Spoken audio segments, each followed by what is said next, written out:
구독과 좋아요는 큰 힘이 됩니다. 세상은 모든 것이 흐르게 되어 있습니다.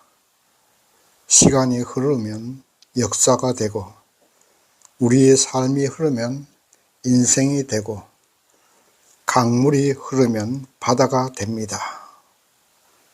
공기도 고기압에서 저기압으로 흐르는 속도에 따라서 미풍이 되기도 하고 강풍이 되기도 하고 태풍이 되기도 합니다.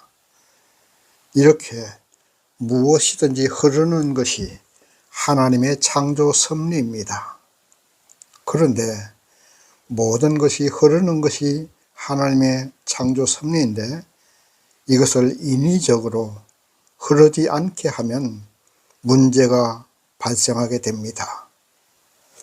사람이 식사를 하면 배설을 해야 건강하듯이 하나님의 은혜도 받은 은혜를 혼자 간직하고 있으면 영혼이 시들고 병이 듭니다.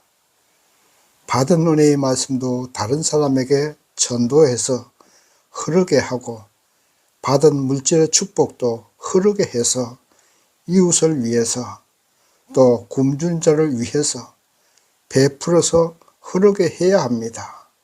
그래야 더 많은 복을 주시는 하나님이십니다.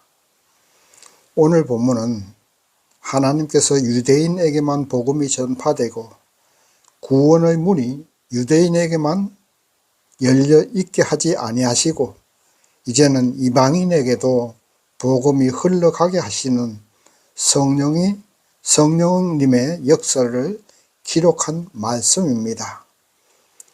오늘 본문 말씀을 공부하면서 하나님께서 주신 은혜를 우리도 흐르게 하고 전파되게 하기 위해 노력하시기를 소망합니다. 그러면 첫 번째 우리가 공부해야 될 것은 이방 전도의 정당성에 대해서 공부해 보십시다. 성령님께서 초대교회에 임하심으로 예루살렘 교회를 탄생하게 하셨습니다. 그 예루살렘 교회는 이제 성령으로 활활 타오르고 있었습니다. 마치 우리가 캠프파이어 때 장작불에 불을 붙이면 불이 활활 타오르고 그 주위에서 노래 부르며 즐겁게 노는 것과 같이, 예루살렘 교회는 성령의 불길이 활활 타면서 하나님을 찬양하고 성도들이 서로 아주 사랑으로 하나가 되어서 은혜 충만하게 보내고 있었습니다. 그러나 모든 것은 흘러가게 하는 것이 하나님의 창조 섭리라고 제가 조금 전에도 말씀드린 것처럼, 하나님은 이제 복음이 예루살렘과 유대인에게만 머물러 있지 않게 하시고 이방인에게 흐르게 역사하시는데, 사울을 통해서 교회를 박해합니다. 이름으로써 이제 예루살렘 교인들이 온 세상으로 흩어지게 됩니다. 이 흩어진 교인들이 이방인에게는 복음 전하기보다 복음 전하지도 않고 흩어져 살고 있는 유대인에게만 복음을 전하고 있었습니다. 마치 오늘날 우리나라 교회들이 미국에 많이 있는데, 그 미국에 있는 교회들이 주로 우리나라 사람들만 모이는 것하고 똑같습니다. 그래서 성령께서는 강제적으로 복음이 이방인들에게 흐르게 하기 위해서 고넬료라는 신앙이 아주 신실한 이방인 백부장에게 환상 가운데 임하셔서 베드로를 너희 집으로 초청해서 복음을 들으라 하고 이렇게 말씀하십니다. 또 베드로에게도 환상 중에서 나타나셔서 이방인인 고넬료의 가정으로 가서 복음을 전하라 이렇게 명령하십니다. 이렇게 되자 이 소문이 예루살렘 교회까지 알려지게 되었습니다.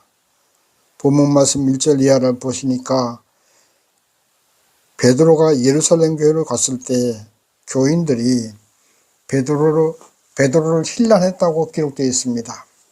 힐난하다는 말은 아주 거북할 만큼 따지고 묻는 것을 말합니다.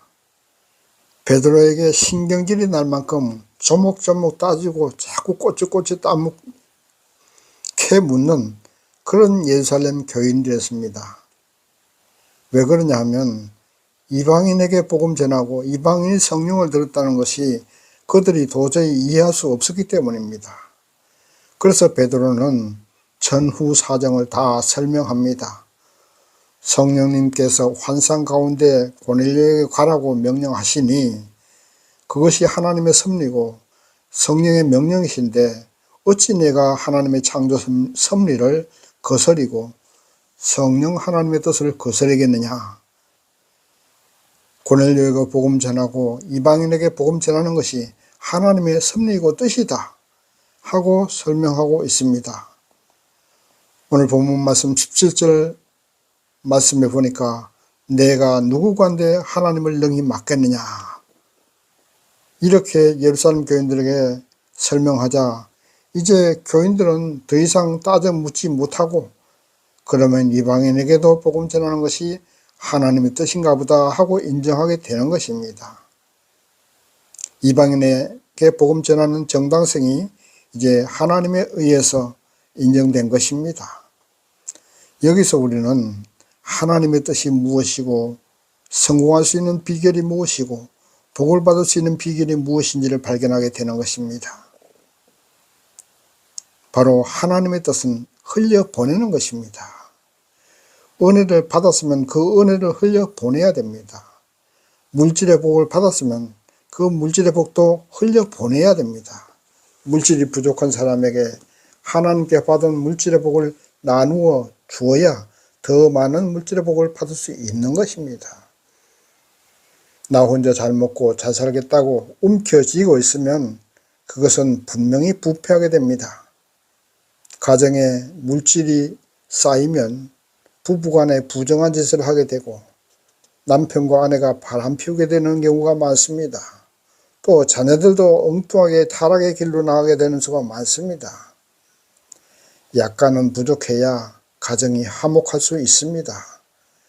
그러니 내 가정에 물질이 좀 남아 돌면 그것을 나누어 줘야 됩니다. 흐르게 해야 됩니다. 너무 가난해도 은혜가 안 되지만 너무 부유해도 은혜가 안 됩니다. 그것을 알고 계셔야 됩니다. 다시 한번 말씀드립니다. 가난해도 은혜가 안 되지만 너무 부유해도 은혜가 안 됩니다. 나누십시오. 가난한 자에게 나누어 줌으로써 다 같이 행복해질 수가 있는 것입니다. 눈물 흘리는 사람에게 눈물을 닦아 주어야 이 땅에 범죄도 없어집니다. 또 그것이 하나님의 창조 섭리이고 성령님의 뜻입니다. 영적으로 은혜 받았으면 나 혼자만 은혜에 채이지 마시고 받은 은혜를 간증하고 다니세요. 나는 교회 나가서 성령님을 충만히 받고 이런 은혜를 받아서 지금은 너무나 행복합니다 하고 전하고 다니십시오. 그것이 성령님의 뜻입니다. 무엇이든 흐르게 하십시오. 사랑도 흘려보내고 물질도 흘려보내고 은혜도 흘려보내야 됩니다. 큰 교회는 작은 교회로 흘려보내고 교회는 세상으로 흘려보내야 됩니다. 키르키에 지진이 나서 많은 사상자가 났는데 우리나라가 제일 먼저 구조대를 보냈습니다. 그리고 많은 사람을 구원했습니다. 이런 것이 바로 흐르게 하는 것입니다. 우리나라가 북한의 남침을 받았던 6.25 전쟁 때에 터키가 우리나라를 도왔습니다. 이제 우리는 터키가 어려움을 당했으니 도와주는 것이 당연한 것 아니겠습니까? 그러므로 무엇이든지 흐르게 하면 그것이 그냥 없어지는 것이 아니라 후에 내가 어려움 당할 때 내가 베풀고 흐르게 하는 것이 돌아오게 되는 것입니다. 그러므로 베풀고 흐르게 하는 것은 없어지는 것도 아니고 빼앗기는 것도 아니고 저축이라고 생각해야 됩니다. 오늘 본문 말씀 5절 이하를 보시면 베드로가 기도할 때에 환상을 보았는데 큰 보자기 같은 것이 하늘로부터 내려와 보니 그 안에 온갖 짐승들과 새와 네 발 가진 것들이 있는데 하나님께서 베드로에게 일어나 잡아 먹어라 하고 말씀하십니다. 그러나 베드로는 지금까지 유대인들의 정결 예식에 따라서 먹지 않는 부정한 물건을 먹지 않았습니다. 이렇게 되자 하나님은 하나님이 깨끗해 하신 것을 네가 속되다 하느냐 하고 책망하십니다. 바로 유대인들의 우월감을 깨뜨리시는 하나님이십니다. 그 완악한 우월감 때문에 이방인들에게 복음을 전하지도 않고 이방인들을 무시한 그 마음, 닫혀있는 그 마음을 열으라고 하나님은 말씀하시는 겁니다. 마음을 열고 흐르게 해야 됩니다. 교회의 문도 열려 있어야 됩니다. 마음도 닫고 교회의 문도 닫혀 있으면 거기에는 부패와 미움과 다툼과 태보가 있을 뿐입니다. 모든 것을 열어야 됩니다. 그리고 흐르게 하는 이것이 하나님의 창조 섭리라는 사실을 마음속에 잘 간직하십시오. 그리고 실천하십시오. 여러분이 건강하고 싶으시면 많이 움직이시고 활동해서 에너지도 흐르게 해야 됩니다. 먹기만 잘 먹고 에너지도 쓰지 않고 방 안에 앉아서 TV나 보고 있으면 이것은 에너지가 흐르는 것이 아니기 때문에 얼마 지나지 않아 반드시 병이 들게 됩니다.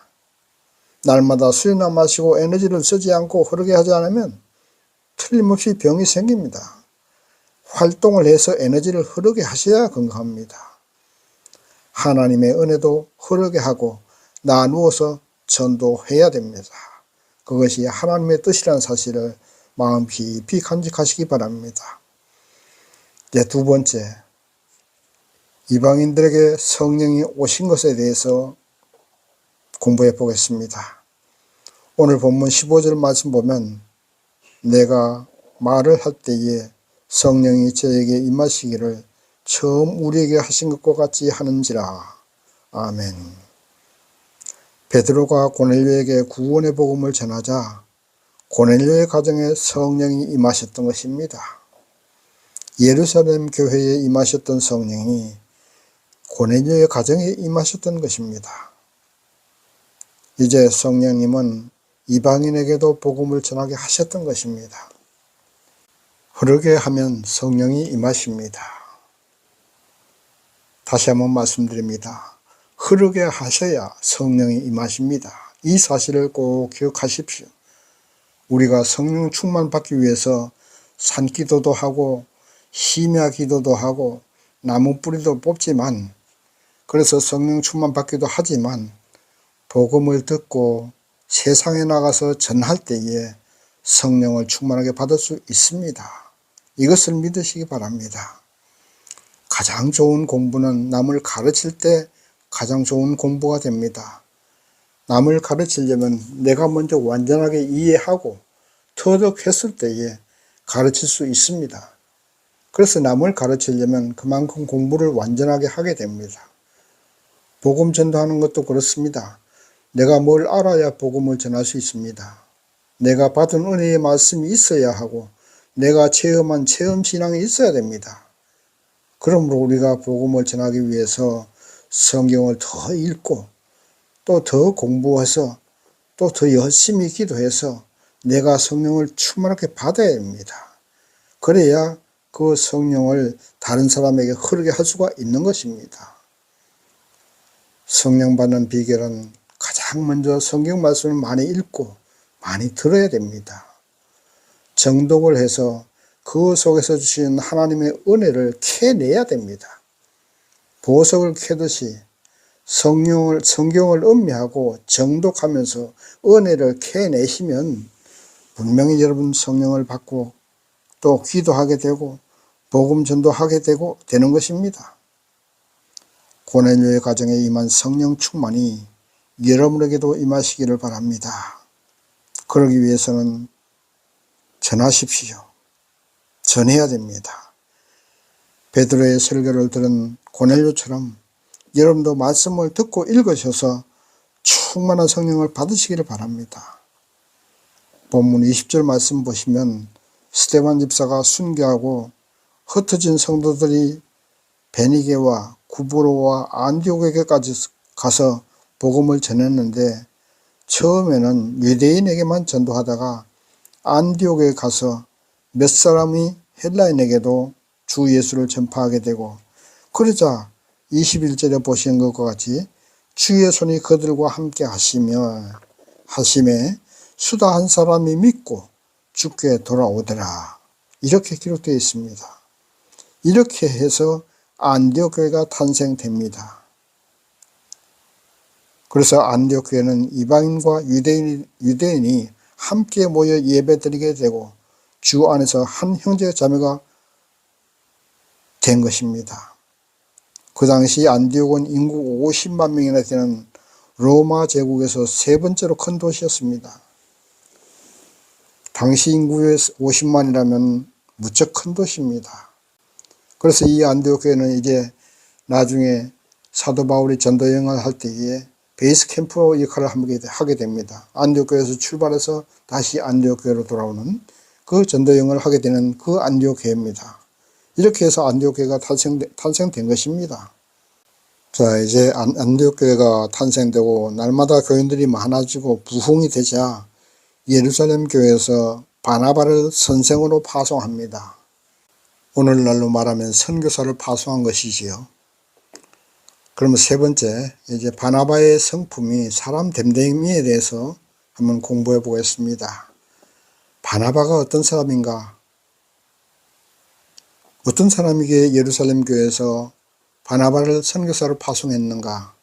그는 본문 24절에 보시는 대로 착한 사람이었습니다. 착한 사람. 이 착한 사람이라는 말은 헬라어로 아가도스인데, 아가도스는 도덕적으로 선한 성품을 말합니다. 그런데 유대인들이 말하는 착한 성품과 우리나라 사람들이 알고 있는 착한 성품하고는 조금 차이가 있습니다. 우리나라 사람들이 아는 착한 성품은 충, 효, 예를 잘 지키는 유교적인 성품을 말합니다. 나라에 충성하고 부모에게 효도하고 이웃과 친구 간에 예의를 잘 지켜서 신용이 있는 사람을 말합니다. 그러나 유대인들의 착한 성품은 여기에 더 나아가서 성공하는 방법, 물고기 잡는 방법, 이것을 아는 사람이 착한 성품의 소유자입니다. 다시 말씀드리면 성공할 줄 아는 성품이 착한 성품입니다. 그러므로 인성교육은 예의 범절도 지켜야겠지만 성공하는 방법을 가르치는 것이 인성교육에 포함이 된다는 사실을 깨달아야 됩니다. 유대인들은 도덕적으로 선하기도 해야 되지만 성공하는 법, 또 물고기 잡는 법을 가르칩니다. 그것이 인성교육에 포함이 되어 있습니다. 그래서 유대인들은 세계 어디를 가도 성공합니다. 기업들이 찾는 인재도 바로 이렇게 성공하는 법을 아는 착한 성품을 가진 사람을 찾는 것입니다. 그러니까 본문의 바나바는 착한 성품을 가진 사람이고, 이 착한 성품을 가진 바나바는 성공하는 법을 알고 성공하는 법을 가르칠 줄도 알고 전도할 줄도 알고 전도하는 방법을 잘 가르칠 줄도 아는 그런 성령과 믿음이 충만한 사람이라는 뜻입니다. 이렇게 전도할 줄 알고 말씀을 가르칠 줄도 알고 성령과 믿음이 충만한 바나바가 안디옥 교회로 파송되니까 이제 안디옥 교회는 나날이 부흥되고 있습니다. 본문 24절 보면 큰 무리가 주께 더하더라, 이렇게 기록되어 있습니다. 그러므로 오늘날 우리 교회도 전도하라고 성도들에게 말만 할 것이 아니라 전도하는 방법을 가르쳐 주어야 됩니다.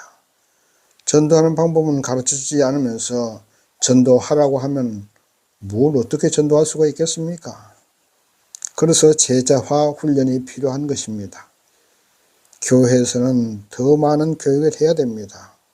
교인들은 교인들을 착한 성품으로 인성교육을 시켜야 됩니다. 성공하는 방법을 가르치고 전도하는 방법을 가르쳐야 됩니다. 이것은 신학교 교육에서도 참고해야 된다고 생각합니다. 신학교에서 목사가 된 사람들이 전도하는 방법을 배우지를 않았는데 어떻게 성도들에게 전도하는 방법을 가르칠 수 있겠습니까? 목회에서 성공하는 법을 가르치고 전도하는 법을 가르쳐야 됩니다. 이단 종파들은 보세요. 그들은 철저하게 전도하는 방법을 가르칩니다. 그래서 이단 종파들이 사회적으로 비판받고 해도 그 생명줄이 끊어지지 않고 오히려 더 번창하기도 합니다. 성공하는 방법, 전도하는 방법을 가르치기 때문입니다. 신학교에서도 또 학교에서도 또 가정에서도 성공하는 방법을 가르쳐야 합니다. 사회에서 성공하는 법, 부자 되는 법, 전도하는 법, 사람을 가르치는 법, 인간관계를 개선하는 법, 이런 공부를 가르치고 배우는 것이 가장 중요하다고 생각합니다. 이런 것을 배우고 터득했을 때 그 사람이 착한 성품을 가진 사람이 되는 것입니다. 유교적인 착한 성품에만 머물러 있으면 낙오자가 되기 쉽습니다. 실패자가 되기 쉽습니다. 유교적인 착한 성품에다가 플러스해서 유대인들의 착한 성품 교육을 시켜야 됩니다. 오늘 본문의 바나바는 이런 유대인적인 착한 성품을 가진 사람이고, 그런 바나바가 안디옥 교회에 부임하니까 큰 무리가 교회에 나오게 된 것입니다. 교인이 많아지고 바나바가 혼자서 감당하기 힘들 만큼 되자 이제 바나바는 사울을 데리고 옵니다. 25절 26절 말씀을 보시면 바나바가 다소로 가서 사울을 데리고 와서 그와 함께 안디옥 교회 교인들을 가르치니까 교인들은 날마다 많아지고 그리스도인이라는 명칭이 탄생되게 된 것입니다. 50만 년 되는 안디옥 교회에서 교인들이 많아지니까 저 사람들 그리스도인이야 하고 이렇게 명칭이 생겨나게 된 것입니다. 바나바는 혼자서 성공하려 하지 않았습니다. 성공도 나눌 줄 아는 사람이었습니다. 사울을 데리고 와서 성공을 나눌 줄 알고 또 흐르게 할 줄 아니까 교회는 더 부흥되게 된 것입니다. 성공도 흐르게 해야 됩니다. 나누어야 됩니다. 오늘날 교회에서 담임 목사 혼자 성공을 차지하려고 하지 마십시오. 부교육자들과 나누어야 됩니다. 큰 교회 목사님들은 1,000만 원, 2,000만 원씩 사례비를 받으면서 부교육자에게는 100만 원, 200만 원 줍니다. 그것은 나누는 것이 아닙니다. 사실 저는 교육자가 받는 사례비를 많이 받는 것은 좋지 않다고 생각합니다. 3, 400이면 충분하다고 생각합니다. 차 주지요, 활동비 주죠. 3, 400만 받아도 차고 넘칩니다. 담임교육자가 부교육자와 똑같이 받을 수는 없지만 비슷하게 받아야 됩니다. 개척교회 목사들에게도 생활이 되게끔 노회에서 지원해야 됩니다. 얘기가 빗나갔습니다. 이제 말씀을 정리합니다. 모든 것은 흐르게 하고 나누는 것이 하나님의 창조 섭리입니다. 에너지도 흐르게 하고 물질의 복도 흐르게 하고 사랑도 흐르게 하고 복음도 흐르게 하십시오. 바나바처럼 성공하는 사람은 나눌 줄 알고 활동할 줄 알고 줄 줄도 알고 베풀 줄 아는 것입니다. 우리 모두가 진정으로 착한 성품을 가진 성공하는 사람이 되어서 하나님을 기쁘시게 하고 교회를 부흥되게 하고 천국을 확장되게 하는 저와 여러분 되시기를 주님의 이름으로 축원합니다. 아멘.